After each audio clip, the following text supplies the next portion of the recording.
Welcome to the 2 months in Apple Watch physical appearance review. So this is just going to be a physical appearance review of my Apple Watch stainless steel version in the 42mm size. I've got the black sport band, as you can see, and it has held up very well. So let's jump in and have a look at how it has held up physically.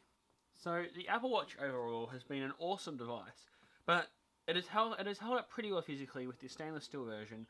But let's take a look at the overall bands first. So I'm going to take off the band so we can get a good look. And the bands have worn a little bit as expected, which is to be expected. It's just where the bands rub up against each other. You can see where I have the band tucked under. There's a little depression there. And the same on this side. You can just see a little bit of wear and tear where the bands rub up against each other. And that really isn't a major issue. In fact, it's probably as expected. And overall, it's been really good. On the long band which I was using, there was an issue with that not quite working as expected, but I think it was just a little bit of gunk in there, and that eventually wore itself out, and my large band works. So now let's get to the watch itself. The physical appearance of the watch itself has really diminished as expected. Well, it hasn't diminished. It looks just as good as the day I bought it, other than the fact the stainless steel getting character as it gets little tiny marks from daily wear and tear. There are a couple of tiny little scuff marks, but if I polish my watch, they'll come straight out. Looking at this side now, the digital crown has worn as expected. There is literally no marks on this inlay in the watch. Digital crown, and the digital crown still moves as freely as the day I got it. I did have an issue with a sticky crown issue a little bit, but I just washed it once as Apple recommended, and it works just as good as the day I got it. I think that was partly because I had a week of very many heavy workouts. Alright, we look at the heart rate monitor, which is a ceramic back. If I just a little rub, you can still see it's just as good as the day I bought it. There's literally no marks on the actual LED areas and infrared sensor, and the ceramic back plate is just working absolutely as expected.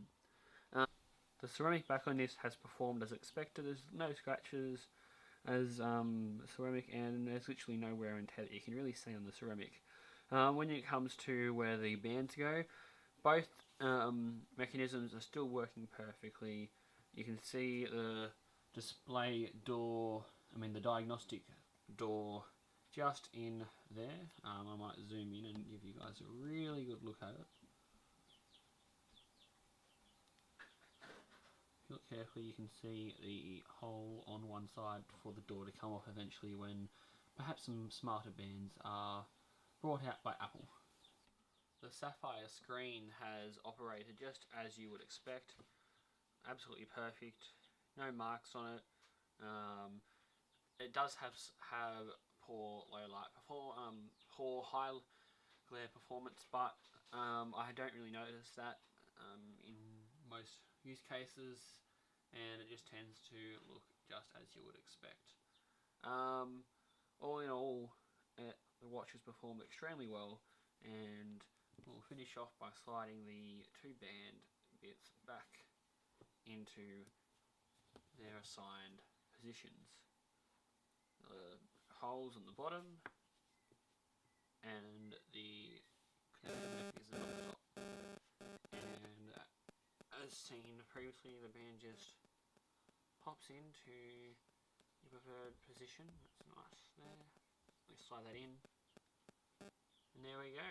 That's the Apple Watch physical review. See you all next time, and don't forget to subscribe.